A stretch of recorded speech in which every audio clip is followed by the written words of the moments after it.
Welcome home. We are WNST, AM 1570, Tassa, Baltimore. We are Baltimore, positively into a Labor Day week, getting ready for real football around here. No more fake football and baseball, and also real Maryland crab cakes. We're going to be at Costas and Timonium on Monday. We're going to be down at Slancha having some delicious gumbo on Tuesday because it is our 27th anniversary. Luke, I changed the logo. You can see it right here. Our 27th anniversary. 27 of my favorite things to eat, and they're going to be coming fast and furious in the coming weeks, especially if you have it on social media as well. We put some pictures up, some food up, some places for you to go. But one last week of summer we got here before I get to the Raven scratch-offs. I got the Lucky Seven Stubblers as well as the Fresher Lux. I'll be giving these out this week at Coco's on Wednesday. That is our final Maryland Crab Cake Tour stop. And I saw Marcella and her mom and her family over Coco's, their 40th anniversary, 27. I've got gray hair coming in here, but 40 years at Coco's.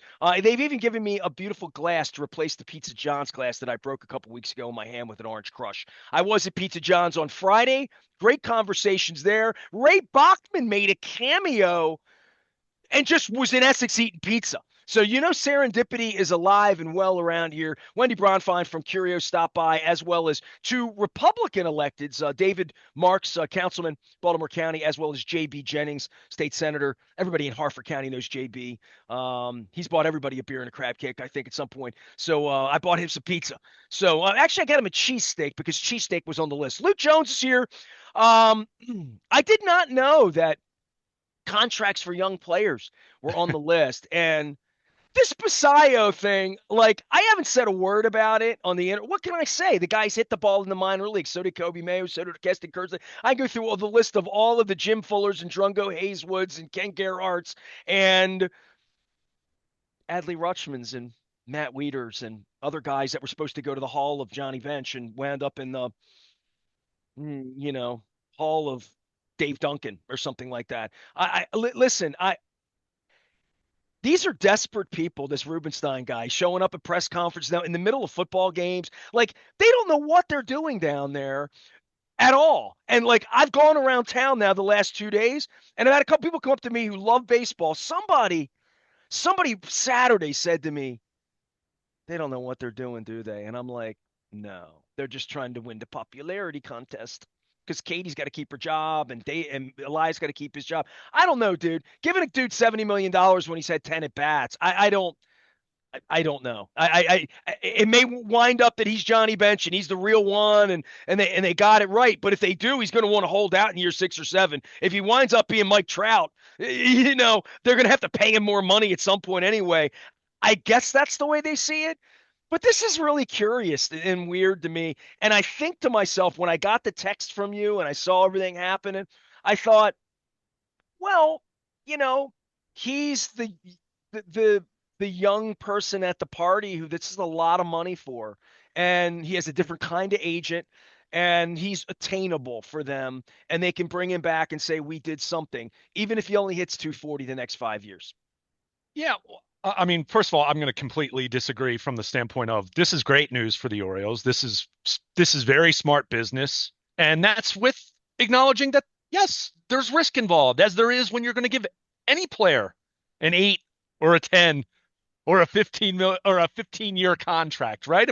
That absolutely, there's risk involved with this, but this is also what people have been clamoring for. Now, but if they had given Rutschman this deal, would it smell good now? If they gave Jonathan Scope the deal that I wanted them to give, I just think but then you don't give anyone an extension.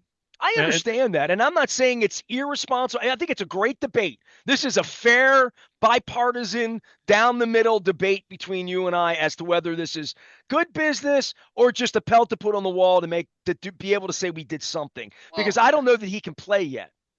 I don't. Nobody knows. I understand that, but you also you have to project, right? What if they gave this to Kobe Mayo? But you could say the same thing about taking Jackson Holiday first overall. You can say the same thing about it ain't my money. So there's a but part I'm just of it saying like that. there's always going to be some of that. When the Nationals took Bryce Harper first overall, we had heard about Bryce Harper for 2 or 3 years at that point. Remember, he was on Sports Illustrated's cover when he was still in high school, right? There's always risk. You can't have you can't make a move that's going to pay dividends without some risk. I mean, there's no looking into a crystal ball. Well, look at what the Rays did. They gave that money to that idiot that was out, Or pedophile, literally, right? the shortstop, yeah, sure. But you look at the year by year breakdown, and this was reported what late Friday, I think it was when it first came out. It's $1 million next year. It's $1 million the following year. Okay, so this is still sounding like pre-arbitration, right? I mean, not exactly, but you understand my point. It's $1 million in 2028. All right, we're still talking his first 3 years pre-arbitration. $4 million in 2029. Okay, first year of arbitration. Even if he's just a decent ball player, he's going to get that. Even if he's just okay, he's going to get that easily. And that's not knowing what the new CBA is going to look like and all of that. I mean, we're projecting out a lot here, but $7 million in 2030. All right. 2031, $11 million. And then this is what this deal is really about, right? The first 6 years of team control, you have that. Whether you want to use it or not, you have that. But this It's is a about 21-year-old kid. They put $70 it million is in front of him. He took it. right. But you're talking about 2032 and 2033, $15 million a piece. Now, if Samuel Basallo doesn't work out at all, yeah, that $30 million is kind of flushed down the drain. But if he's good, and again, we're talking 7 years from now with inflation and salaries and not knowing what new TV will look like and all of that, if he's good to really good or an absolute stud, you're doing cartwheels over those two deals or those 2 years. I think And it's a fine deal for sure, both of them. It right. sets him Yeah. up for But life, here's whether he can play or not. And they're billionaires and don't care. right. And So I mean, it's a that's cool part of this. deal, I guess, in that way. But Let's be it clear. doesn't necessarily make the team better tomorrow morning in Oh, any way.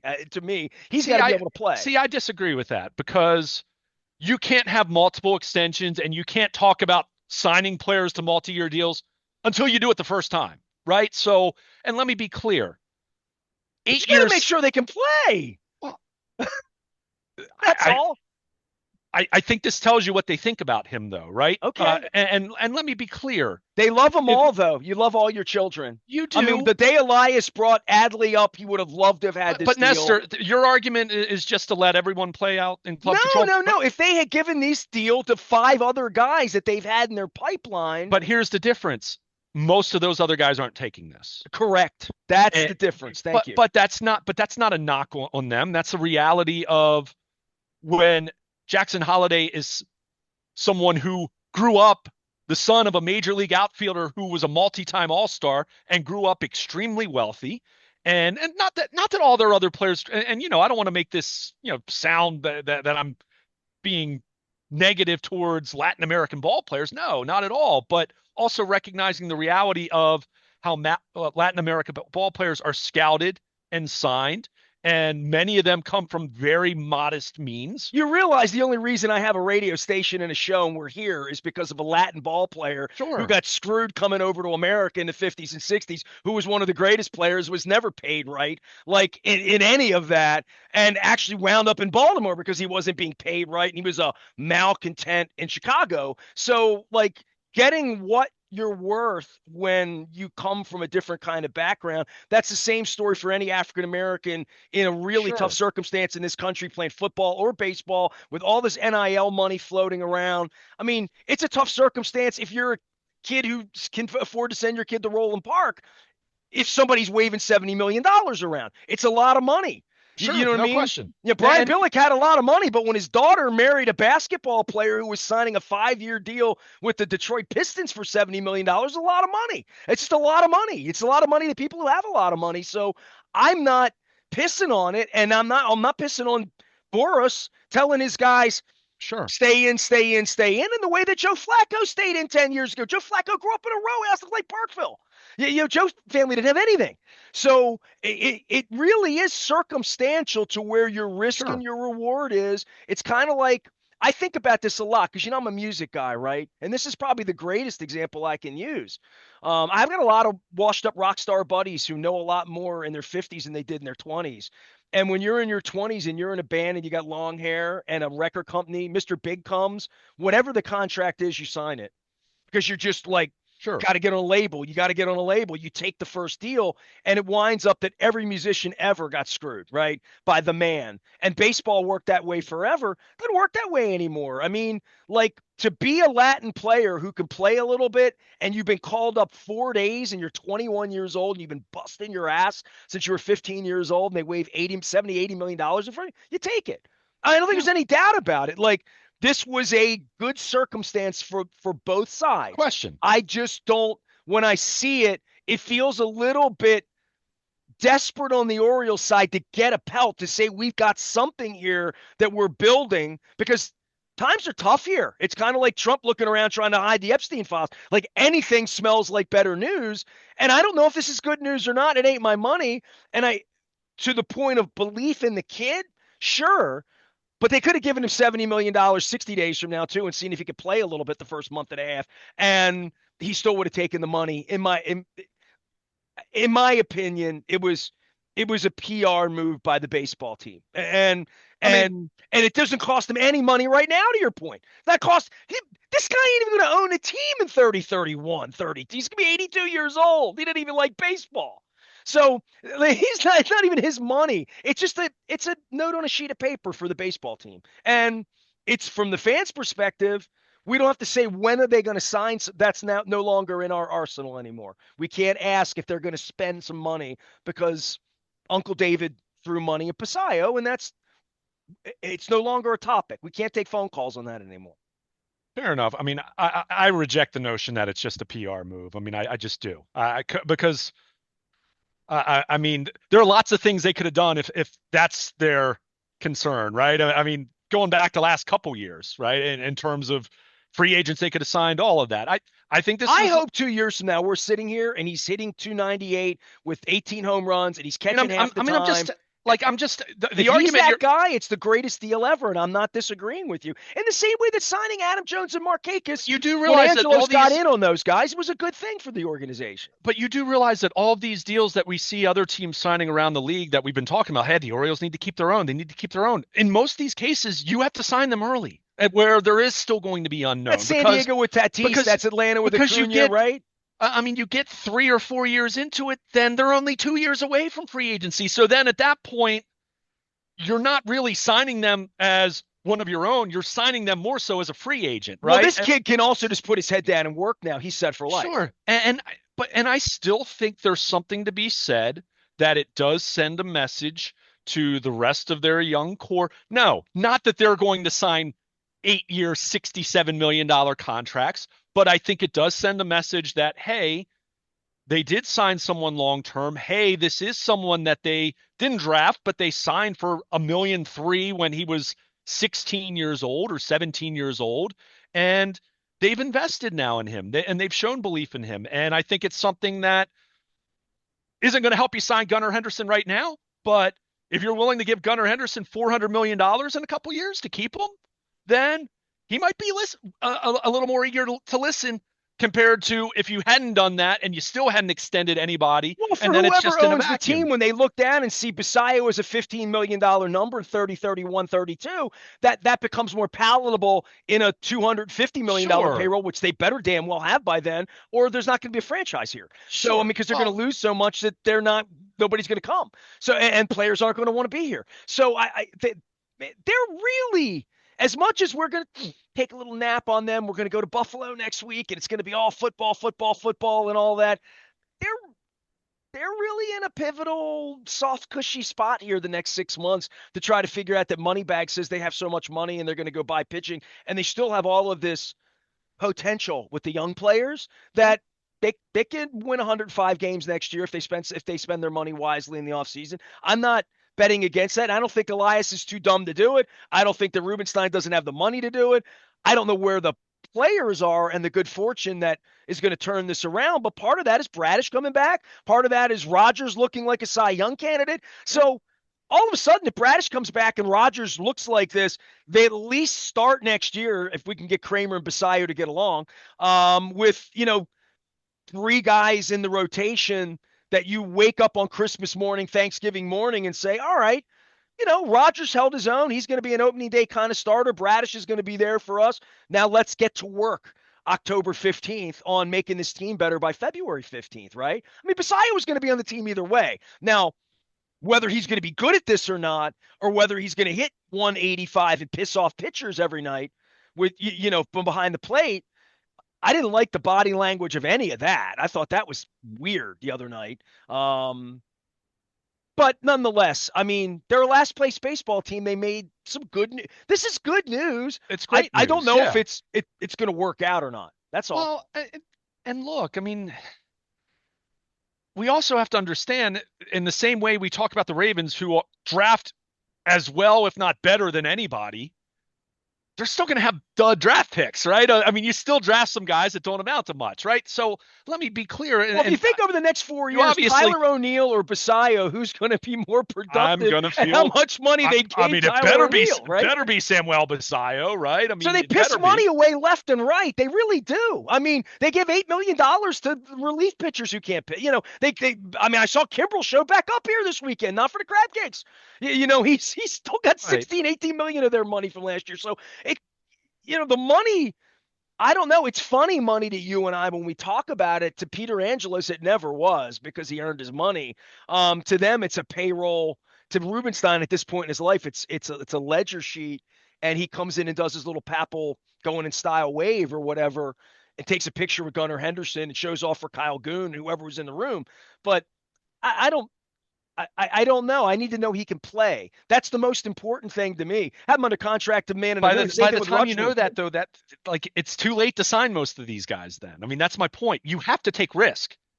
I mean, this is no different than investments, like your investment portfolio. You're going to have some stuff certainly that is safer investments, but and obviously I'm talking about someone that would be in a much higher tax bracket than you or me. You're also going to have things that aren't going to work out. And you have some investments that, oh, that was kind of a dud and, oh, that didn't work out. I mean, it's the same thing. I mean, Jackson Holliday's people and Adley's people, even at this moment, Adley's people would look at this deal and call it a shit deal. Like, it's not a good deal. Sure. You know what I mean? Like, Westberg wouldn't take this deal. Oh, sure. And this is where we're because they're all established now and they think they're going to make 200 million. I mean, in the case of Gunnar Henderson and Jordan Westberg, when you hire Scott Boras to be your representative, that's because you don't even want to talk. You don't even want to talk about a deal like this, right? And in the case of now, could the Orioles have given this to Heston Kjerstad a year ago or something like that? Sure, and then you'd be saying, "Oh my gosh, that." So, to be clear, if you had asked me 6 months ago, or 2 years ago, let's say, because Basallo was starting to really get on the radar at that point in time. I mean, you were seeing what this 19, 20-year-old was doing in the minors.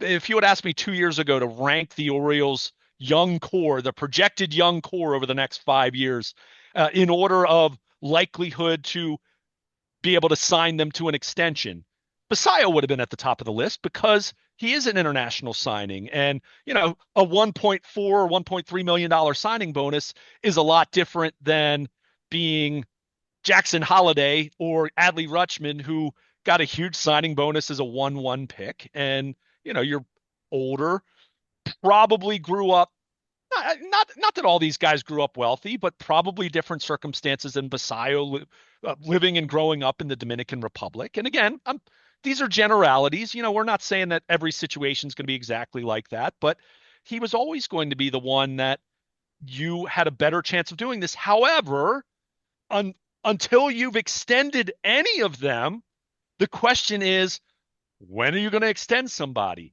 Is this something you're trying to do? What's going on here? Are you just going to be like the Tampa Bay Rays and this is just going to be a roster turn and you're just going to trade these guys once they all get a year away from free agency or 2 years away from free agency? So when you do this with one of them, and look, they clearly told us they think the world of Samuel Basallo, because Mike Elias we've seen him be very risk averse, right? In most cases, until they signed Tyler O'Neill to a 3-year deal, right? Which that was kind of a choice if you're talking about Yeah, I finally thought the taking a Orioles were risk. risk adverse, and then Ubaldo Jimenez shows up. So I mean, Oh, and oh, Chris Davis. I mean, these are they've done some those wacky are stuff. previous regimes, though. I mean, But like let's try to keep Adam it in the Jones was a present. good signing, and Sure, Markakis was a good. Well, I'm just thinking from a historical perspective sure. in the modern era, This is the we first haven't time. had much of this. This is the first time they have extended a young homegrown Oriole since Markakis, and I think Brian Roberts got another extension. I think a month after Markakis. I mean, this was what, January of 2009. I mean, that's how long you're talking. I mean, Adam Jones belongs in that category, similar, but he wasn't homegrown, right? I mean, we know Sure. Jones was acquired from Seattle very early in his major league career. But they So, still had to keep him and pay him, although sure, no it was question. like he was in their No organization. question. Yeah. No question about it. And, I mean, Chris Davis kind of, sort of, Chris Davis was 25 when the Orioles, or 24 or 25 when the Orioles acquired him, right? I mean, he was still young and wasn't established. So, He was very much in the Ryan O'Hearn school to but he me, wasn't, but he wasn't as old though, right? I mean, Right. O'Hearn's, on the wrong side of 30 at this point. So Chris Davis had not failed when he got here. even if we Yeah. count Chris Davis though, that was 9 years ago at this point in time. So it's been a minute. We're going to see how this works out. I think it was a slam dunk no brainer to do it. Well, it's nothing to even talk about if he's not getting $15 million for 5 more years anyway. And the thing is, it's not even a payroll drag. and I would reject the notion that an 8-year, $67 million contract, especially when you consider how backloaded it is, that's not going to be a crippling deal to a franchise. Well, It'll hurt, it'll sting. Don't get me wrong. If aliens abduct Samuel dude, if I'm Basallo his tomorrow, father in the Dominican, but he has to take the deal, there's right? no question. But also he may live to regret that if he is a great baseball I player mean, because he left some money on the table. But that being said, and especially as a catcher, because that's kind of but wonky at 28, 29, trying yeah, to walk out and say I'm a catcher. He'll be a DH by then. And, you know, but he's set for life at 21. and I mean, I sit here and talk about lottery tickets, and I did a whole segment with Seth Elkin the other day on what we would do today if we hit the lottery. Well, I mean, 72 million as a 21-year-old. Now all I've got to do is just go play baseball and be as good as I can be, which is all I've been doing anyway. I it's good peace of mind for him. It's good. I'm not saying it's yeah. bad business. Oh, I of just don't know if course. he can play. And I'll go Right. back to that and say, what difference does it make when the rich guys put the money out anyway, whether he turns into Luis Matos or not? I don't know. I've just seen so much failure. It's baseball, dude. I mean, you and I have been through this 20 years together. How many of these guys have gone? I mean, I always bring up Jonathan Scope because he wasn't a maybe or a might or he's up a week. Dude, he was doing it and then couldn't anymore quickly. And I don't Yeah. even know what the hell happened with him. Maybe the money for some of these guys, I don't know them. Maybe the first 15 million they get really just changes them and they drink too much, eat too much, don't care enough. They more into their family, more into God, more into their toys, all the toys that come with having money. Like, I don't know what happens to have a baseball player be able to do it at 26 and at 28. They look like they can't do it. I mean, Cedric Mullins is another, like, he was a trajectory guy and now 30-30 and he's a backup outfielder all of a I sudden mean, instead of a guy making $20 million a year being Curtis Granderson or I think of these comparable players. I don't know where to put a 21-year-old catcher who ain't a very good catcher, according to Dean Kramer the other night, and might not even be a catcher, but you're enamored with the bat. Elias is enamored with the bat. I'm enamored with the fact that it's not costing Mr. Rubenstein, if I own the team, anything for years and years and years. And I do come back to the beginning, which is a good PR move. It's a headline. They keep him around. Let's hope he can play. We'll talk about it 3 years from now if he can play and saying, man, that was the hell of a thing. Or, yeah, old man pissed away a little bit of money. What difference does it make? He pissed it away on Craig Kimbrell. At least this guy had potential. And I thought that about Jonathan Scope and other people. So I would have wasted a lot of money around here. I don't think I'm the smartest guy in the room. I'm probably much more conservative yeah, in all of this because I've just seen so much failure of so many guys like Samuel Basallo. That's all, yeah. including Adley Rutschman and Matt Wieters, who I mean, weren't failures, but I don't, you would have been happy giving Wieters this kind of a deal. Boris wouldn't have been, but he wasn't worth much more than this in the end.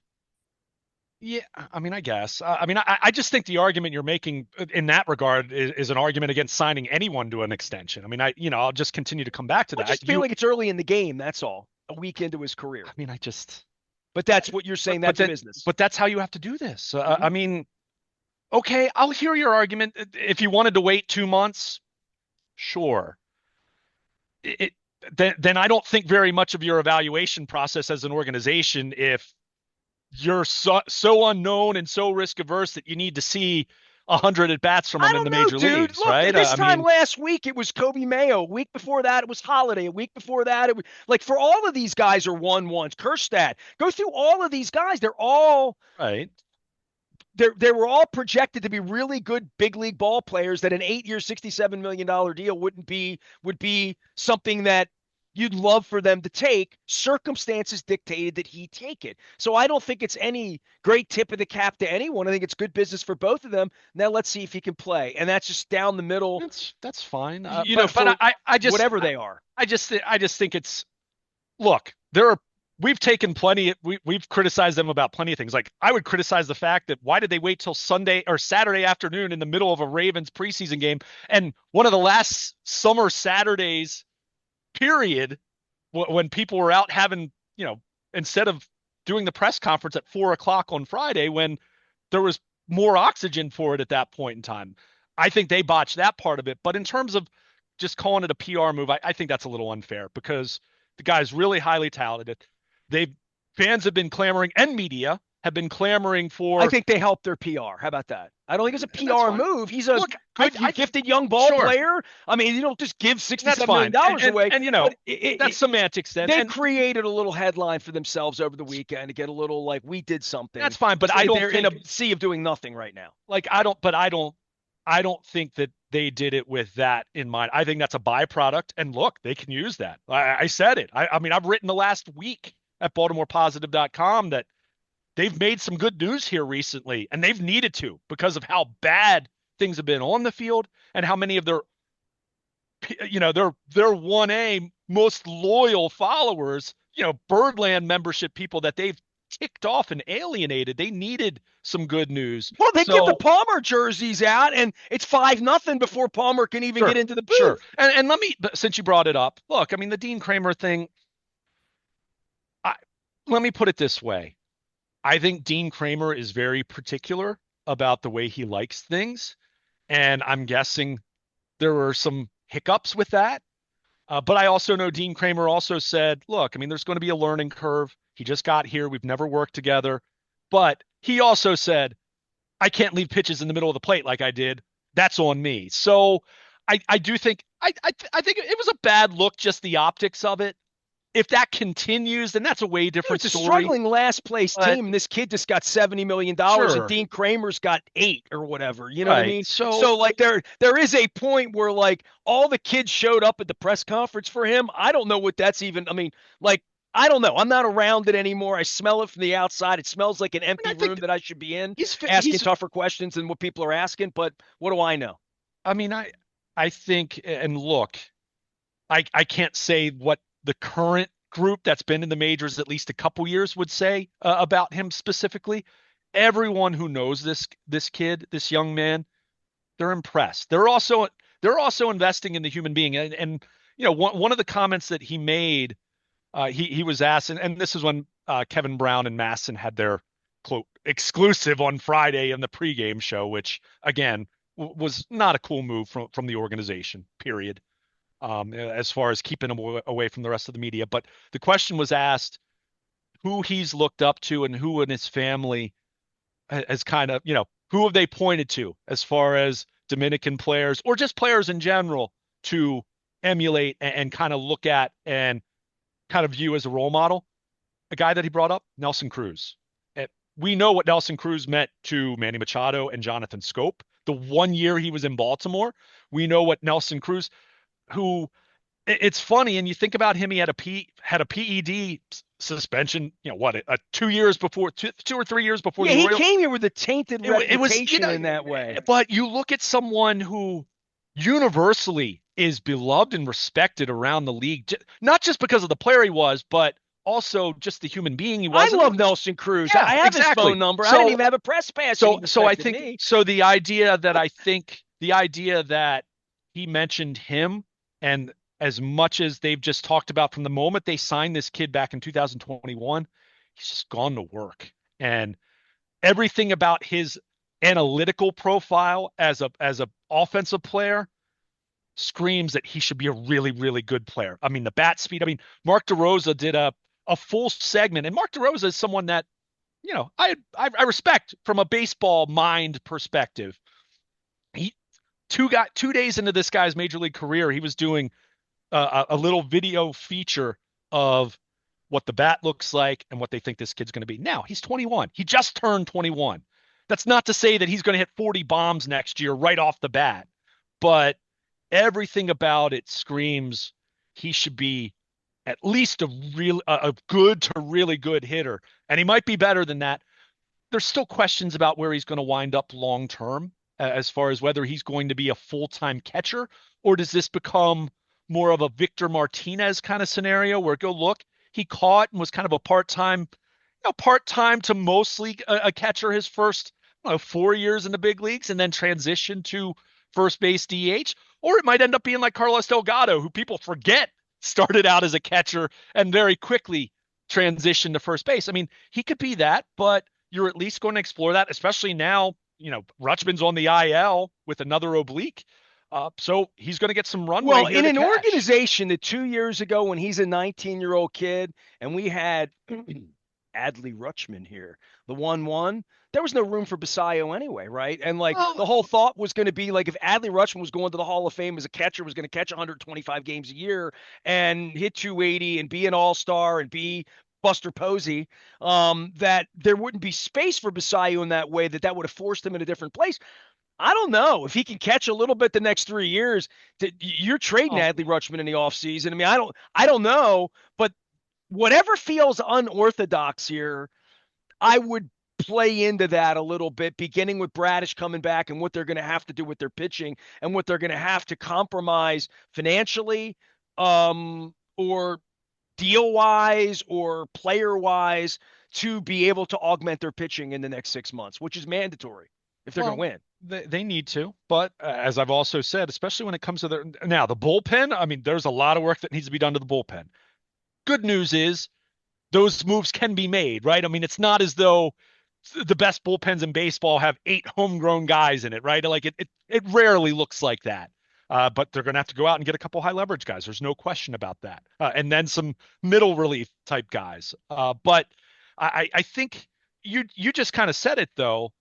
Even if Adley Rutschman were the star that everyone expected and wanted him to be, he's still only catching 125 games a year. So there's always, and this is, some people have asked, what does this mean for Adley Rutschman? I don't think it means anything for Adley Rutschman, but because it's still TBD whether Samuel Basallo is going to be any kind of a full-time or primary Well, catcher. Adley Rutschman's 6 years older than him, right? Well, sure. I mean, he's So, I mean, if 27. Adley Rutschman's healthy, Adley Rutschman should be running circles around this kid. Adley Rutschman should be in the lineup, And he is better commanding the defensively. pitching, behind home plate, doing all the things that we expect the 1-1 to do en route to his $400 million deal or $280 million deal or whatever, because we fully expected him to be that kind of player. And I don't know what happened. I think it's nice having Basallo. It's certainly cushy. But I don't know who's going to be the catcher at the All-Star game next year. I mean, I'm I thinking still, it's Basallo at this point. I don't think they're going to trade Rutschman this offseason. I think that might be more of a next year kind of thing. Well, We'll value's see. low on him. I don't know, Well, who's going to bet yeah, on him. well, and that's the thing. I mean, plenty of teams would still take him because, and this is where I want to be fair to the entire body of work. His defense has been much better this year than last year. Offensively, it hasn't been as poor as it was the second half of last year, which was extremely poor. But it clearly hasn't gone in the right direction for the better part of 14 months now. And now maybe the biggest concern is he's starting to break down, right? I mean, has another Well, oblique that's injury. just it. The next 36 months, who's going to be the better ball player, Well, Basallo or Rutschman? well, this would also be where I point out their first 2 picks in this year's draft were college catchers. Now, Ike Irish probably profiles to kind of be like Basallo, where it's like Is he going to stick as a catcher, or are they going to, he's played right field. They haven't given up, abandoned him being a Well, catcher. you you draft these guys for their bat in the first Sure, round, right? Yeah.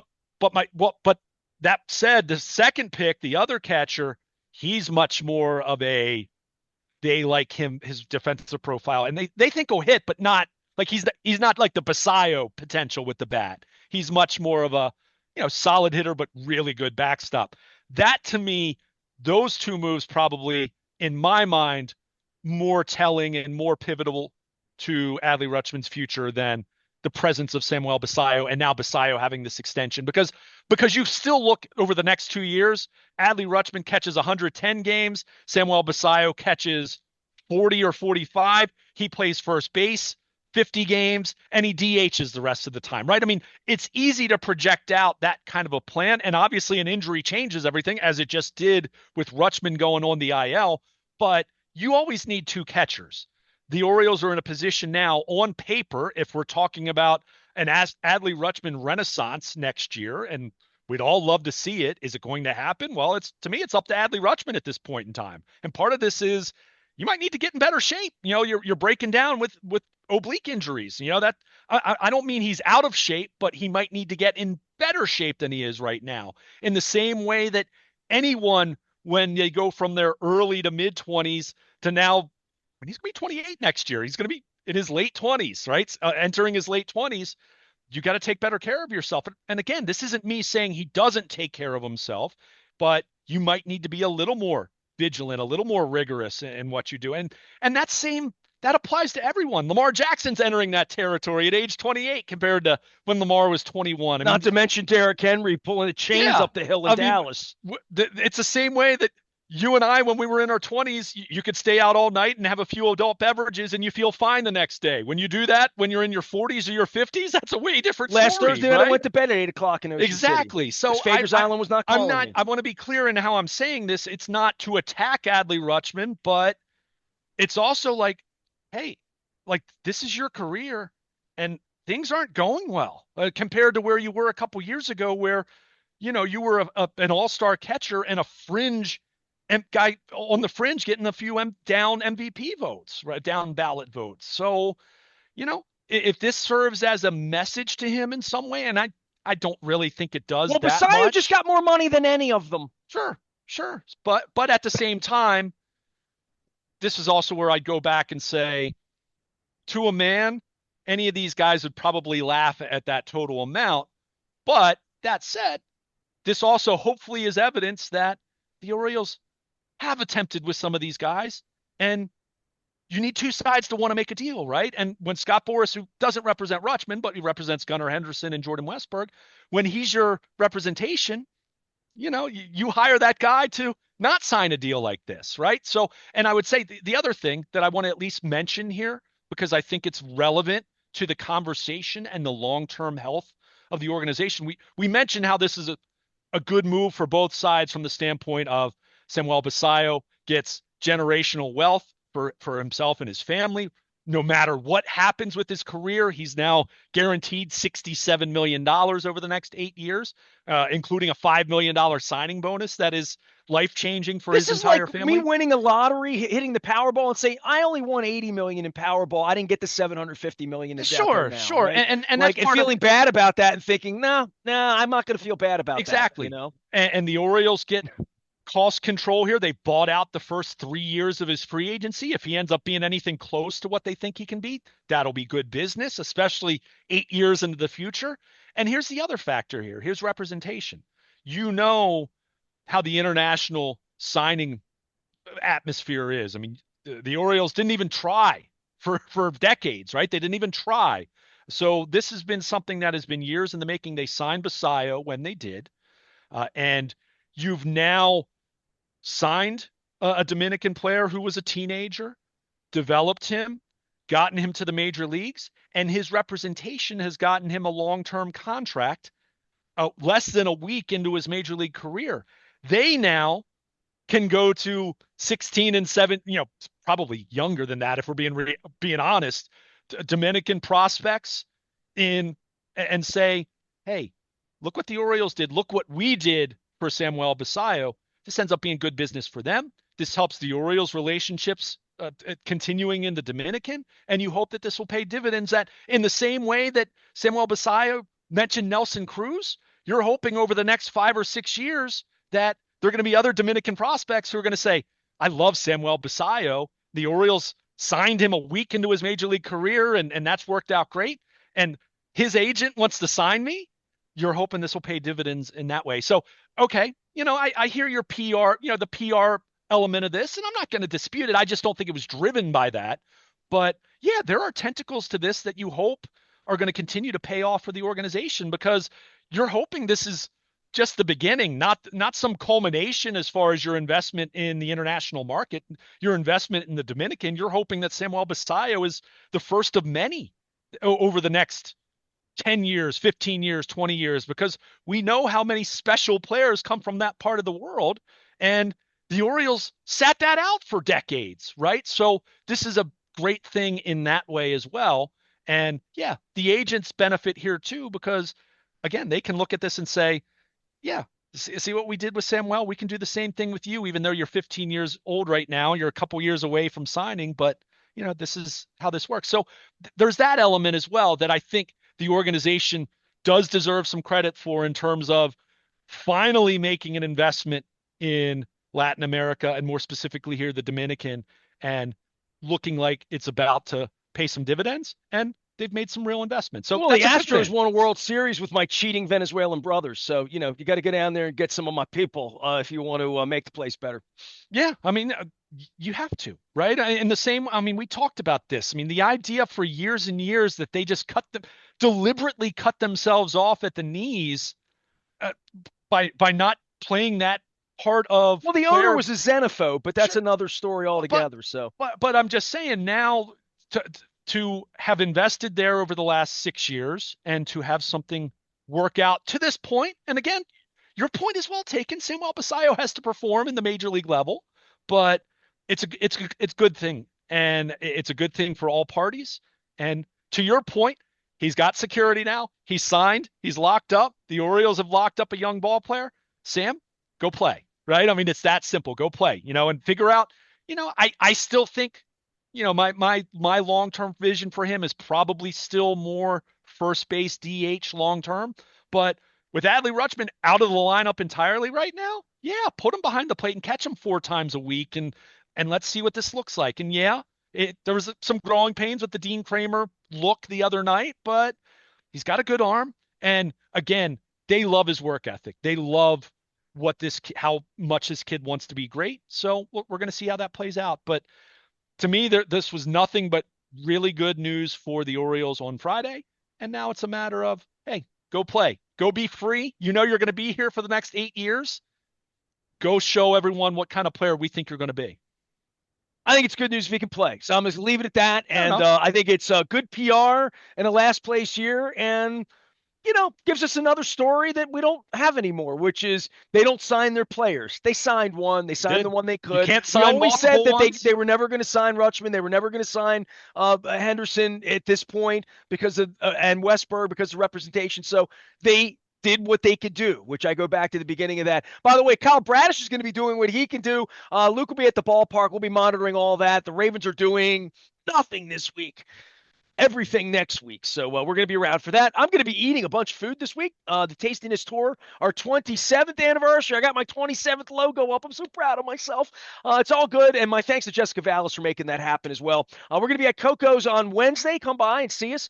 Sig's going to be there. Also, Ryan Dorsey, Councilman Ryan Dorsey. Never had him on the program. Having a lot of first-time politicals on the program, including a guy who's been a pal of mine, J.B. Jennings, Republican senator from Harford County, from Joppa, farmer.